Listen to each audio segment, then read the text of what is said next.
Yo ho ho! What is going on, guys? Today in this video I'm going to be coming at you with, once again, it's going to be another pool video. But today in this one, it's going to be one that I haven't done. It's going to be an interesting one. It's going to be basically the review after 2 years of, this is particularly the Coleman pool, but I mean it's Intex, Bestway, Coleman. They're all the same thing. So today I'm going to get into how ownership's been. How was it worth it? Pros, cons, how it was to winterize it. I probably should have done a video on winterizing it, but it's a hot day, hot and spicy out here. But yeah, let's get right on into it. And this is year 2 of having this pool. It is the 22 by 52 Coleman pool. It's actually a really big pool. Trying to think of when I purchased this pool, it was extremely hard to come by and it might have been overinflated. Oh, Skimmer's getting hungry. He's getting hungry. I gotta give that a little push. It was extremely hard to come by in the time because of it was like the Corona times, and everything was hyperinflated, and people were like price gouging on these and reselling them on eBay and stuff. But they weren't that expensive. I'm trying to think, $800 or so. Does that sound right? Maybe less? And the pump, got a knock on this door, 2 years. Been chugging along like nobody's business, about 8 hours a day. The steel frame, it's been holding up well as well. All the inlets, the outlets, all the pieces and parts, the wing nuts, the connectors. This has ran for probably upwards of over 1,000 hours now, if not way more than that. And it's still running fine, knock on wood. But you can see these posts, the majority of them are good, but after 2 seasons you do get a little bit of rust. You see these pools last between 3 to 5 years. 5 years if you're taking really good care of it, but once again you just see this rust. You can take care of that. The steel frame is actually a really strong pool, actually going to be a really strong pool. So I was actually quite surprised about that. And when it comes to durability, I'd give it a 9, if not 10 out of 10 for all the times. It's got the rust. I got to show you the worst spot on over here. There are a few of these posts like underneath getting rust. And I do have, this is a saltwater pool, so I don't know if that makes a difference.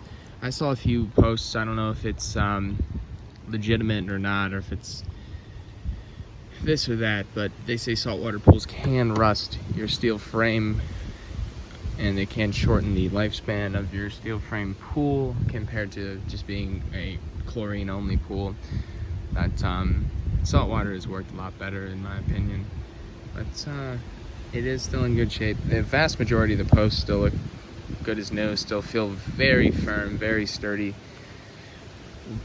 so can't complain about that. The liner, once again, it's been years now. Liner is in great shape. Haven't had a hole or anything, haven't had a problem with it. It's I do have some grass that's popping up, and it's a little worrisome that it's poked through the liner, but it's been fine. Once again, knock on the door over there, but been very reliable.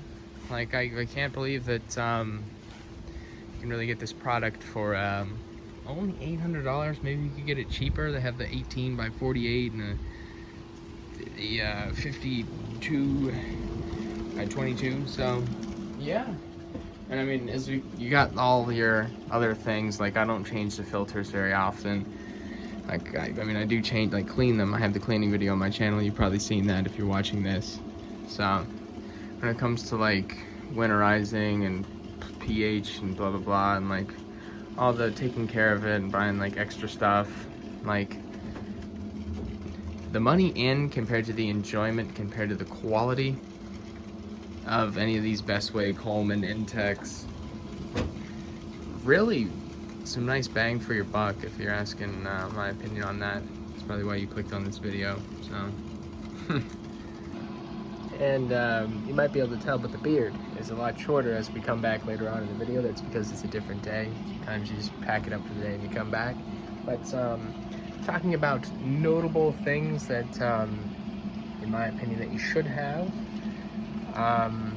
gonna be, you need a skimmer of some sort. I don't care what that is. I got this at Walmart for $10-15, but it is necessary to have one of those. Don't expect to be able to run the pool without a skimmer. You're gonna need something to vacuum the pool. Like this is a little robot guy that drives around on the bottom to vacuum it. I mean, you can do it without the vacuum, but don't think you're ever gonna have really crystal clear water without the vacuum. One thing that is very notable that I have a review on the channel as well, gonna be the skimmer. That's another thing that you should check out. It's $20 as well, and really makes all the difference when it comes to just cleanliness of the water. Because the cleaner the water, like, you should be able to see right to the bottom. There should be no algae growth. The pH should be perfect. You should have the correct chlorine levels. And you know, there's that the Saltron unit that I was talking about, how I have salt water. I just dumped 200 pounds of salt into the water and let that thing run. It's not running right now, but I got the unit over here on the wall. You can do chlorine, but those are notable things. I'd recommend the Saltron, recommend the skimmer. Two not necessary. Say you're just working with like chlorine. I have like the chlorine tablets, like shock the pool, all that stuff. But once again, necessary. Skimmer, like handheld, you're gonna need that. It's not gonna be recommended like these two. That is completely necessary. And I'm going to say, when it comes to vacuuming, get yourself a vacuum. I don't care what it is, but the amount of stuff that gets to the bottom, even if you're out here skimming constantly, is quite a bit. And when it settles on the bottom, I mean, you could get it out with the pump, or the filter that is, but you'd be running the filter an outrageous amount of time, and you'd constantly have to be getting it every single day, just stirring it up in there and making sure that it filters it out. And sometimes I won't even get it. Sometimes the debris are too big. So definitely. When it comes to winterizing the pool, it was actually very simple. They have a bunch of products on the market. Like this is what, like I don't even know if this is usable again. I don't know why I still have this if it's not. But really, you just open this up to a certain whatever, punch out how many gallons your pool is, throw it in there, put a tarp on top, lower the water level to about a little bit below these plugs. Plug it up with the two little plugs that came with the pool, and simple as that. I mean, I could post a video on my channel this winter whenever I'm winterizing the pool, but all in all, I think it's a great investment in terms of like enjoyment and value. Excuse me. If you have any questions, throw them down below. If you want to check out the other videos, like the how to clean your pump, the review on the skimmer, review on the rings, check it out on the channel. Drop a like, subscribe, throw a comment down in the comment section. Thank you for watching. Hope you enjoyed.